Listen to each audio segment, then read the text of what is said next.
Why is software more expensive today? Dylan Beattie.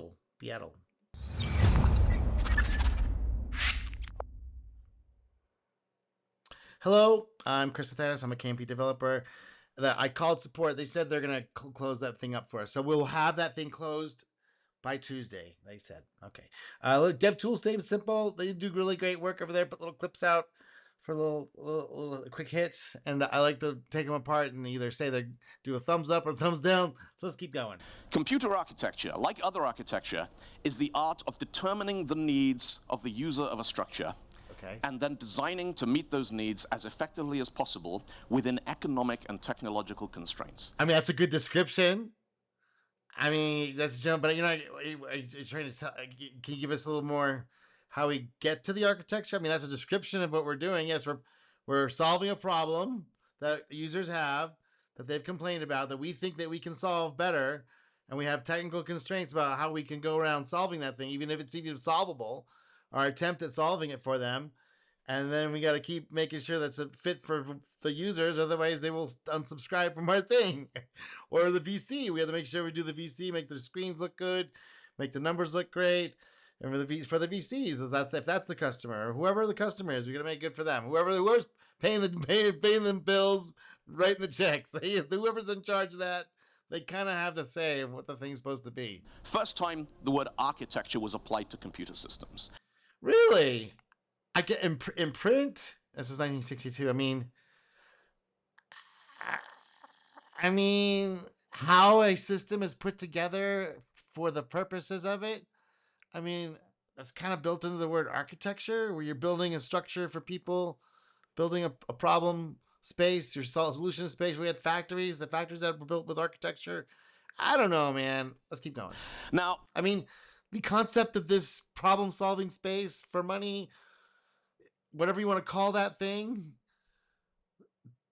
architecture is a good word for it. When we, until we get a parlance for being in the industrial age, back in the we just have to reuse a metaphor. Okay. 60s and 70s and 80s, computer architecture almost always meant hardware. I mean, it's part of the solution space, right? Right. The architecture of the solution space, what we have to do to bring the data in, bring the input in, process it, do our diddly do with it, and then output it wherever it's supposed to be, however it's supposed to be presented to the end user and customer. I mean, you got to call it something. And I look back in the day, what's the stuff you could see was this physical stuff, so they could consider architecture. But there's a whole layer of software of what this thing is supposed to do, what goes in, what the product, where to take it from, when, what it's supposed to, what we're doing with it to add the value, the calculations, the things, all things, and then the outputs to the end result that is presented. You can't see the software. It's not visible to us, but it's like the most important thing, because it's like, what are we doing with this damn thing? Because hardware was the stuff which was expensive to change. Oh, software was expensive to change too. It just wasn't visible. So you could see everyone was still on this visible at this time in the 60s. It's like, oh, the hardware is the thing that's important. It's like, nah, not really. It's the software stuff that's actually enabling these machines to even be producing value to begin with. There's just, if we just have the hardware, it doesn't really do a lot. But when we have clever people who's like, you never take pictures of the people too much, because it's like they're just sitting there going like this. Whereas the computers are like super blinky and they got buttons and like super impressive. Like, what is that? Whereas the people is the ones that really have the really ones that are like, woo, they're doing all kinds of easy stuff, and they can making these cruddy, cranky machines actually do something useful. It's the people. It's not these silly machines. The people are like, look, it's the machine doing it. It's like, no. The machine is just like the tippy top iceberg of this massive tacit knowledge complex of the people involved with this operation of this damn thing. If you decided to change the way a piece of code worked, you just wrote some new code and you shipped it and you were fine. Well, but hold up, sir. Yes, that part is true, but like thinking out what the thing is supposed to, what it's doing wrong, what the people want it to do, where to change that stuff, what to change it into, making sure that change is fit for purpose, or at least getting close, and then shipping it. So it's not just hit enter; it's all this other stuff that's costly. And it's not just one guy just sitting there thinking he's let Johnson take it. It's like no, it's like this a huge network. Let's keep going. But there are fundamental decisions. One of the decisions that Fred Brooks made on the IBM Stretch project was to use 8 bits in a byte instead of 6. Okay, there's all kinds of decisions like that. There's 10, there's 12, there's 16, there's all kinds of numbers. Okay, why is this so revolutionary? Let's keep going. And basically, you can trace almost every computer since then, the 8-bit byte convention that all of us use. I mean, someone's going to decide something. I'm surprised it wasn't 10. But 10 was too expensive. That was the reason. Well, let's do 8 because it's cheaper. We can do 20% more. Have 20% more memory locations. And people aren't really using those top bits anyway. Most of it's characters, so you can trace back to this decision.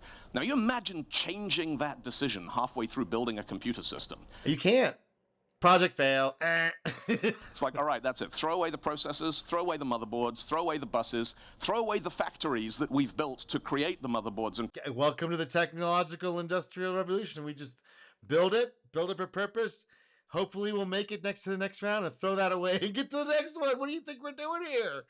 Are we making permanent computing monuments to the history of for all mankind for the rest of eternity? Processors. We got to start the whole thing all over again. Yes.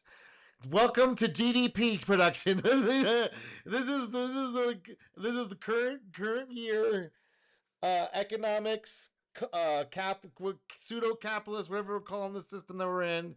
Yes, we're throwing stuff away. We're doing a tremendous amount of effort and then throwing it away. It's very Buddhist, very Tibetan Buddhist when they do those sand sculptures. They're very so intricate and just very careful. Each grain of sand, and at the end, like it never existed. Ooh. Expensive to change. Software was always cheap. Was it? Was it always cheap? I don't know. Okay, let's keep going. Percentage of the whole cost of building a system. Was it? Was it really? Because maybe it's the thinking like the hardware stuff has cost, but someone had to design that. Someone had to think through a software type process of what you want this machine to do for the people involved and what they've been asking about.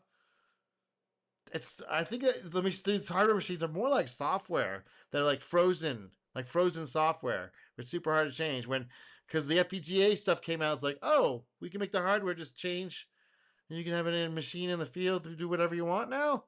Well, that's interesting.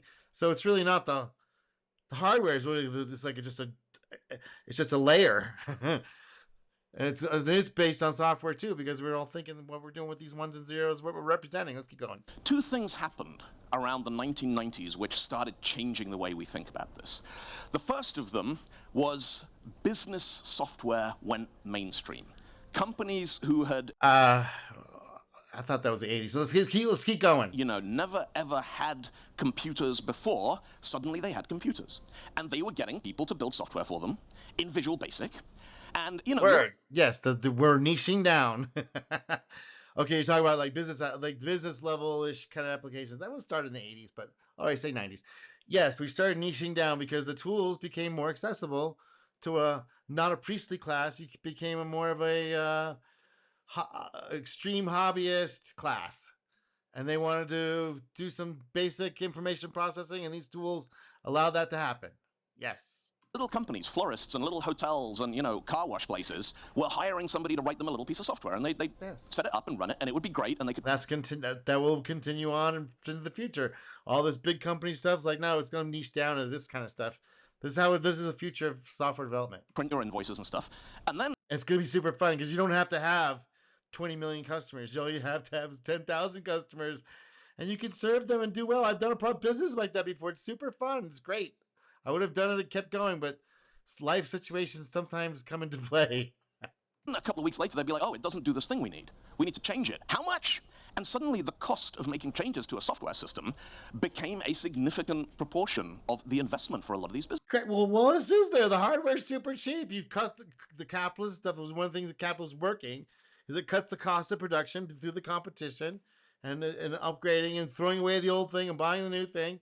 and having that market happen that allowed the software, the hardware stuff to get super cheap. Now, what else is left? But the cost that was always there of the software. What the hell to make this thing do? What do we for us for useful for users to the user to be useful? They find value in this thing as opposed to how they were doing it before. It might have been done by hand or not doing it at all or paying somebody else to do it. Businesses. And so we started thinking, what is it going to cost to change software we've already created? The other thing that happened was the World Wide Web. Up until this point, pretty much all software ran on one computer, and if it had any output at all, it was a screen or a printer. For most people, yeah, okay, you're right. We didn't really do email. We certainly didn't do apps and APIs and uploading and stuff. The World Wide Web came. Most people didn't. I mean, I was. I was doing it since the 80s, the early 80s. But I was super nerdly, and most people were like, what are you doing? You're calling up a computer? What the hell's wrong with you? Along, and suddenly, instead of building software that would run on one beige box in an office, we're building stuff that runs on thousands of machines all over the world, okay, clients and servers and gateways and all these components. And there are companies now for whom the cost of changing software is almost their entire operating budget. Yeah, that's it. I mean, what do you? But that's always been that way. It's like, but we as autists, I'm in this solidly in this camp. We really think are enamored with the hardware. And it is pretty cool. I love buttons. I love lights. Ooh, I love lights. But that's actually not. It turns out that all that stuff is software. Once we did the digital computer relay stuff, it was all software from there on out. I mean, we had some things in the hardware that it looked like it was doing hardware, but it was still software. All the microcode, everything, moving the registers around, doing all that ALU stuff. That's still software. Sorry. I know it's encoded in hardware, but it's still software. And the costs have always been the software because it's the cleverness of people applying their skill set to a problem space, giving a shit, first of all, and finding if it's even profitable. Some people just dick around for the fun of it. But other people are like, no, you gotta pay me for this stuff. And to create a solution for a problem that some user, whether it's VC trying to get funding or your actual end user who wants to just do whatever their thing is easier, faster, funner, cheaper on their particular thing, and you get into that problem space with that user, and that's all the cleverness of humans trying to meet the needs of somebody else. It's usually not them, trying to figure out what the hell they want, where they can apply it, give it to them, and a profitability, sustainability. Even if it's just a little while for blip, okay, we did it, but we maybe do it. You keep going, you're gonna have to get a little bit market and really hone in on your niche and your space and all that stuff, which is not the machine, not hardware. It's all human creativity, art, cleverness, understanding the context of your users, the culture, the ethics. Ethics is a big part of it. Morals. It's not cheating your customers, not like lying to them. No, it's in the EULA. Oh, it's just like we'll steal from them, cheat them, don't let them subscribe, take their property away when they let them have it, all that stuff. Don't do that. So that's why this niching down thing, like these big corporations, because they have to optimize their profits, they have to pull these tricks at the end because they've lost the script of like, hey, how about providing value to your customers as opposed to trying to cheat them, guys? So this is the next software revolution. We got another operating system is going to have to be replaced for what we're talking about with Alan Kay style stuff, and this thing about ethical software where you're not cheating your customer. All right, I'm Chris. Give me a like and subscribe, and I'll talk to you soon.